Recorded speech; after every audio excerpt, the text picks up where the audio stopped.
আজকে আমরা উপস্থিত হয়েছি দেশের প্রতি শ্রদ্ধা জ্ঞাপন কিভাবে হয় সেগুলি নিয়ে আলোচনা করার।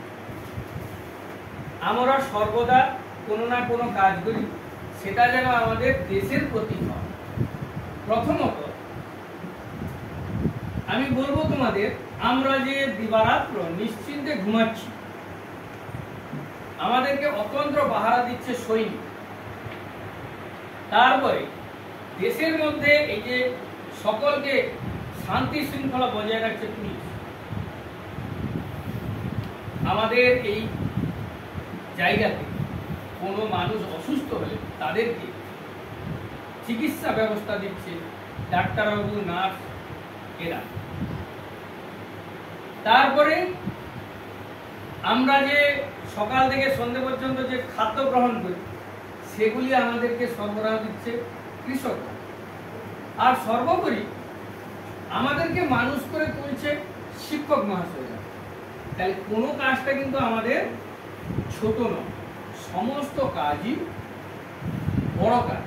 আমরা যদি মনোযোগ সহকারে করি এবং দেশের স্বার্থে করি তাহলে সেটাকে বলা হয় দেশপ্রেমী। আমি তোমাদের কাছে জানতে যাব তোমরা বড় হয়ে কে কি কাজ করতে চাইছো। তাই প্রথমে জিজ্ঞাসা করব, উমা বল, তুমি বড় হয়ে কি হতে চাইছো?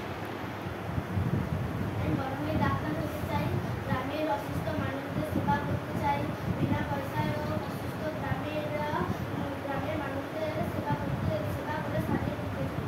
বাহ, তোমার একটি লক্ষ্য আছে ডাক্তার। সমরেশ বল, তুমি কি হতে চাইছো?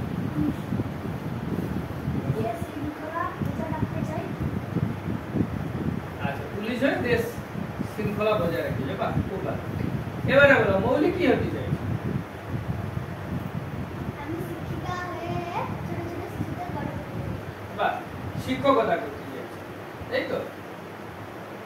অঙ্কন দাদা, তুমি কি হতে চাইছো? আমি বড় হয়ে শিক্ষক হতে চাই এবং ছোট ছোট শিশুদের শিক্ষা দিয়ে বড় করতে চাই। খুব ভালো। সায়ন্তিকা বল, তুমি কি হতে চাইছো? আমি নার্স হতে চাই, ডাক্তার যেগুলো বললে সেগুলো জিনিস ইনফ্লুয়েন্সে ডাক্তারকে সহযোগিতা করে সেবা। সায়ন্তিকা দাদা কি হতে চাইছো? আমি বড় হয়ে ডাক্তার হতে চাই, বিনামূল্যে গ্রামের মানুষদের সেবা শুশ্রূষা করতে চাই। রণজিৎ দাদা, তুমি কি হতে চাইছো? আমি বড় হয়ে সেনাবাহিনী হয়ে দেশকে রক্ষা করতে চাই। সেনাবাহিনীর কাজ করতে চাই। বাহ, খুব ভালো। তাহলে মোটামুটি আমরা নিজেদের কাজে বড় হয়ে নিজেদের কাজে এগিয়ে চলবো। আমাদের লক্ষ্য যেন স্থির থাকে। তোমরা যেটা যা হতে চাইছো সেটা যেন তোমাদের স্থির থাকে।